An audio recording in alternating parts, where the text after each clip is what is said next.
Hello बच्चों, कैसे हैं आप लोग। आज हम लोग टर्म 2 का सिलेबस स्टार्ट करने वाले हैं। इसमें एक चैप्टर है जिसका नाम है क्वाड्रिलेटर। तो क्वाड्रिलेटर को डिटेल में पढ़ने से पहले हम लोग ये बात कर लेते हैं कि इसमें हम लोग क्या क्या पढ़ने वाले हैं। तो सबसे पहले जो है आपको क्वाड्रिलेटर के बारे में हम बताएंगे। उसके बाद टाइप्स ऑफ क्वाड्रिलेटर के बारे में बताएंगे। फिर थ्योरम की बात करेंगे। फिर उसके बाद एक्सरसाइज हम लोग सॉल्व करेंगे। तो चलिए स्टार्ट करते हैं हम लोग। तो देखिए यहाँ पे मैंने लिखा है क्वाड्रिलेटरल। क्वाड्रिलेटरल जो है दो वर्ड क्वाड और लेटरल से मिलके बना है। क्वाड के माने होता है फोर और लेटरल के माने होता है साइड। तो मतलब एक ऐसा फिगर जिसके अंदर फोर साइड होगा उसे हम लोग क्वाड्रिलेटर कहते हैं। तो इसलिए हमने यहाँ पे डेफिनेशन लिखा कि plane figure bounded by four line segment is called quad. अब इसके कुछ और बात हम लोग कर लेते हैं। यहाँ पे मैंने एक क्वाड्रिलेटर का फिगर बना रखा है। तो हम लोग कुछ बातों को देख लेते हैं कि इसमें क्या क्या है। एक कॉन्जिक्यूटिव साइड होता है और एक अपोजिट साइड। कॉन्जिक्यूटिव साइड का मतलब ये हो गया कि जैसे ये वाला साइड और जो ये वाला साइड है ये हमारा कॉन्जिक्यूटिव है। इसी तरह से इधर वाला साइड और इधर वाला साइड कॉन्जिक्यूटिव है। फिर इसका कॉन्जिक्यूटिव इधर वाला है। तो इसमें हम लोग लिख सकते हैं जैसे एग्जाम्पल के तौर पर कि ए बी हो गया एंड बी सी हमारा कॉन्जिक्यूटिव हो जाएगा। इसी तरह से ये भी होगा, ये वाला भी होगा, ये दोनों भी मतलब सी डी और डी ए भी होगा। इस तरह से डी ए का कॉन्जिक्यूटिव ए भी होगा। तो ये कॉन्जिक्यूटिव हो गया। अब होता है अपोजिट साइड। अपोजिट साइड जो सामने वाला मतलब ए बी का अपोजिट डी सी है और बी सी का अपोजिट ए डी है। तो अपोजिट साइड में हम लोग लिख सकते हैं क्या, A B and D C हो सकता है और B C and A D भी हो सकता है। ये अपोजिट साइड है। एक बात कर लेते हैं हम लोग कॉन्जिक्यूटिव एंगल। कॉन्जिक्यूटिव एंगल जो जैसे ये और ये एंगल क्या है, कॉन्जिक्यूटिव है। इसी तरह से ये और ये एंगल भी कॉन्जिक्यूटिव है। इसी तरह से ये और ये भी कॉन्जिक्यूटिव है और इसी तरह से ये और ये भी कॉन्जिक्यूटिव है। तो ये कॉन्जिक्यूटिव हो जाएगा। अच्छा, अपोजिट एंगल क्या होगा, सामने वाला। ए का अपोजिट सी है और बी का अपोजिट डी है। उसके बाद क्वाड्रिलेटर के सभी एंगल का जो सम होता है वो 360 होता है। तो यहाँ आप चाहें तो लिख सकते हैं sum of angles of quadrilateral is 360। अब हम लोग बात करेंगे कि क्वाड्रिलेटर कितने टाइप के होते हैं। तो सबसे पहले मैंने लिखा है यहाँ पे पैरेललोग्राम। पैरेललोग्राम किसे कहते हैं कि एक ऐसा क्वाड्रिलेटर जिसके अपोजिट साइड्स पैरेलल होते हैं। Quadrilateral is said to be parallelogram if it's both pairs of opposite sides are parallel. तो इसके दोनों अपोजिट साइड जो होते हैं वो पैरेलल होते हैं। जैसे मान लें यहाँ पे ए और इधर सी डी। मतलब क्वाड्रिलेटर को पैरेललोग्राम होने के लिए सिर्फ मुझे क्या ज़रूरत पड़ती है कि A B parallel to C D होना चाहिए और B C parallel to A D होना चाहिए।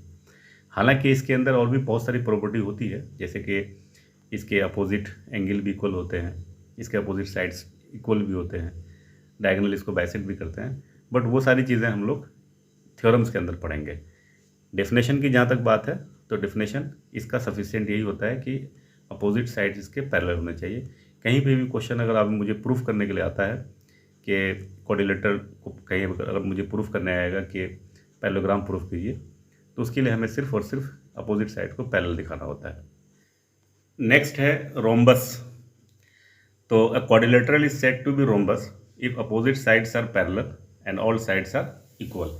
इसके अपोजिट साइड्स जो पैरेलल होते हैं, पैरेललोग्राम के भी होते हैं पैरेलल और रोम्बस का भी होता है। तो दोनों में, रोम्बस और पैरेललोग्राम में ये पैरेलल वाला जो बात है कॉमन है। लेकिन पैरेललोग्राम के ऑल साइड्स इक्वल नहीं होते हैं, इसके ऑल साइड्स इक्वल होते हैं। तो इसके लिए हम लोग यहाँ पे एक फिगर बना लेते हैं। ए बी सी डी एक रोम्बस हो गया। अच्छा, रोम्बस इस तरह से भी कभी कभी फिगर होता है, ऐसे करके। ये भी एक तरह का रोम्बस ही है।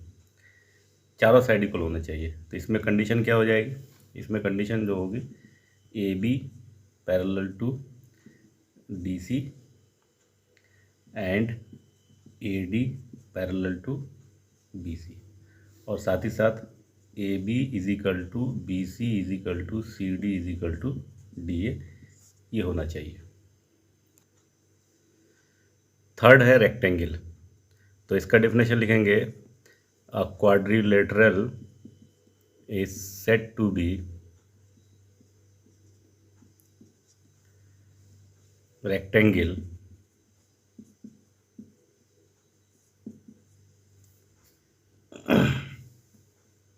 if opposite sides are equal and all angles 90 degree each, मतलब सब सारे के सारे एंगल 90 डिग्री होने चाहिए। तो इसके लिए एक फिगर हम लोग यहाँ बना देते हैं। ये ए बी सी डी हो गया। इसमें क्या होना चाहिए कि ए बी जो है सी डी के इक्वल हो जाएगा और ए डी बी सी के इक्वल होगा, और साथ ही साथ angle A is equal to angle B is equal to angle C is equal to angle D. ये सब क्या होना चाहिए, 90 डिग्री होना चाहिए। फोर्थ में हम लोग बात करेंगे स्क्वायर के बारे में। A quadrilateral is said to be square if all sides are equal and each angle 90 degree. इसके लिए हम लोग एक फिगर बना लेते हैं। ये हमारा स्क्वायर हो गया जिसके सभी के सभी साइड इक्वल होते हैं और हर एक एंगल 90 डिग्री, मतलब A B is equal to B C होना चाहिए, is equal to C D होना चाहिए और is equal to D A होना चाहिए, और साथ ही साथ angle A is equal to angle B is equal to angle C is equal to angle D. ये सब कितने होने चाहिए, 90 डिग्री के लिए। तो रेक्टेंगल में अपोजिट साइड इक्वल होता है, लेकिन स्क्वायर के अंदर सारे के सारे साइड इक्वल होते हैं। रेक्टेंगल में भी 90 डिग्री होने चाहिए और स्क्वायर में भी 90 डिग्री होने चाहिए। रोम्बस और पैरेललोग्राम के लिए एंगल में 90 डिग्री होना ये कोई ज़रूरी नहीं है। पाँचवें पे हम लोग बात करेंगे ट्रेपीजियम के बारे में। तो इसका डेफिनेशन क्या होगा, अ quadrilateral having one pair of parallel side is called trapezium. इसके लिए एक साइड का जो एक पेयर है, वन पेयर पैरेलल होना ज़रूरी होता है। इसके लिए हम लोग एक फिगर बना लेते हैं। इस तरह का एक हमारा ट्रेपीजियम होगा। इसमें हमें सिर्फ ये देखना होता है कि इसका एक पेयर पैरेलल है कि नहीं है। तो यहाँ पे A B parallel D C है, तो इस तरह का कंडीशन अगर मिलेगा तो ये हमारा ट्रेपीजियम हो जाएगा। अच्छा, कभी कभी फिगर कुछ इस तरह से भी होता है। ये भी एक क्वाड्रिलेटरल का ट्रेपीजियम का फिगर है, ए बी सी डी। इसमें भी वही बात हो गया, A B parallel to D C. तो एक ट्रेपीजियम का फिगर ये भी हो सकता है और ये भी हो सकता है। अच्छा, इसमें जो है ना एक ट्रेपीजियम का एक दूसरा टाइप भी होता है जिसे हम लोग आइसोसेलेस ट्रेपीजियम भी कहते हैं। तो इसका हम लोग नाम लिख लेते हैं, आइसोसेलेस ट्रेपीजियम। ये क्या होता है, आइसोसेलेस ट्रेपीजियम के अंदर ये होता है कि जो नॉन पैरेलल साइड होते हैं, ये तो पैरेलल साइड है, जो नॉन पैरेलल मतलब ए डी और बी सी अगर इक्वल हो जाए, if A D is equal to B C then A B C D is an isosceles trapezium. Next हम लोग बात करेंगे काइट के बारे में। काइट का मतलब पतंग। पतंग तो आप लोग बहुत उड़ाते होंगे। तो काइट जो क्या होता है, एक quadrilateral is a kite if it has two pairs of equal adjacent sides and unequal opposite sides. मतलब ये हो गया कि एडजेसेंट साइड इसके जो दो पेयर होने चाहिए, इक्वल होने चाहिए, और अपोजिट साइड्स इक्वल नहीं होते हैं। तो इसको हम लोग एक फिगर से समझ लेते हैं, ऐसे करके, और इसको थोड़ा लंबा खींचते हैं, ऐसे करके इतना कर देते हैं। ये हम लोग का काइट बन गया। ये हो गया A B C D. Adjacent side मतलब ये वाला साइड और ये वाला साइड जो होगा ये इक्वल होगा, और ये साइड और ये साइड इक्वल होगा। मतलब कि इसमें A B is equal to A D होना चाहिए और B C is equal to D C भी होना चाहिए।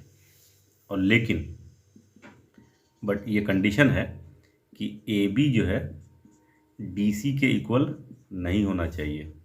इसी तरह से ए डी जो है बी सी के इक्वल भी नहीं होना चाहिए। अपोजिट, ये वाला जो अपोजिट है इक्वल नहीं होना चाहिए, तभी हम लोग काइट कहेंगे। तो आज के लिए हम इतने ही रखते हैं, और अगले वीडियो में हम लोग थ्योरम्स के बारे में डिस्कस करेंगे। हम उम्मीद करते हैं कि आपको कुछ समझ में आ गया होगा। अगर मेरी बात आपको कुछ समझ में आ रही है तो आप हमारे चैनल को सब्सक्राइब ज़रूर कर दें और कमेंट ज़रूर करें।